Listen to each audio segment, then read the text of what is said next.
à la rencontre de Miimana, c'est un surfeur. Puis direction La Réunion pour assister à la fabrication des instruments du Maloya, la musique traditionnelle. Mais pour le moment, cap sur l'île Hippocampe à Mayotte. Non seulement la baie de Soulou offre des paysages à couper le souffle, mais c'est aussi un lieu de prière pour les locaux.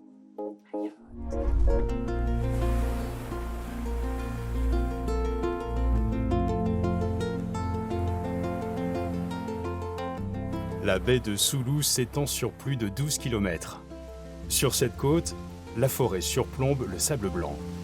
Jaillissant des arbres, une cascade d'une dizaine de mètres se jette sur la plage.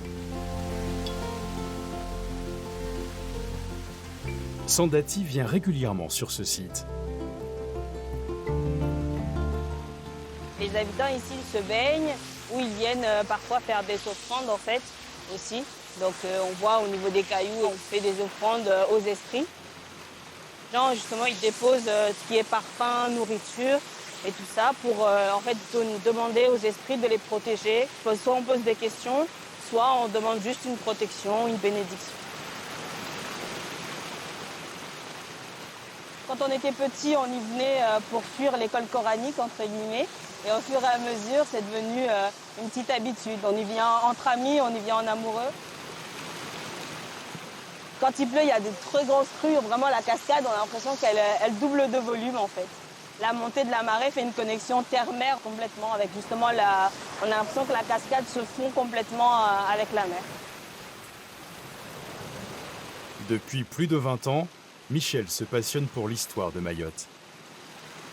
Mayotte, à l'origine, c'était une série de volcans qui ont été en activité depuis 5 ou 6 millions d'années.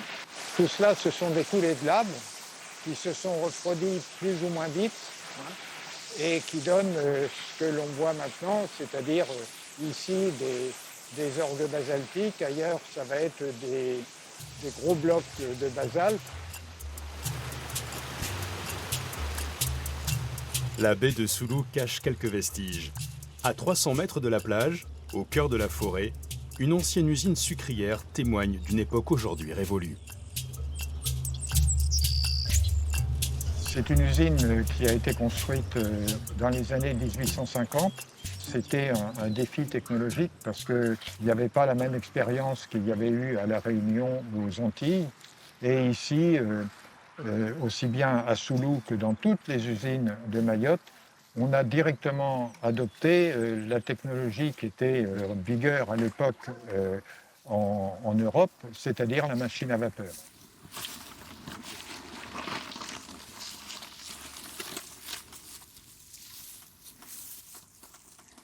Donc là, il y a la chaudière.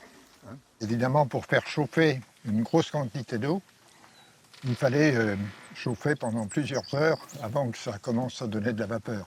Donc il fallait de l'eau, il fallait du combustible, et tout cela produisait ensuite de la vapeur qu'il fallait diriger sur le moteur.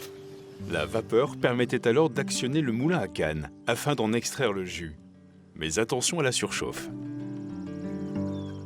L'inconvénient avec le jus de canne, c'est que si vous ne réglez pas bien le foyer, vous risquez d'avoir à la fin des gamelles qui sont pleines de caramel. À l'aube du XXe siècle, soit seulement 50 ans après leur mise en service, Mayotte abandonne la production de sucre. Le lieu retrouve peu à peu le silence et sa végétation originelle.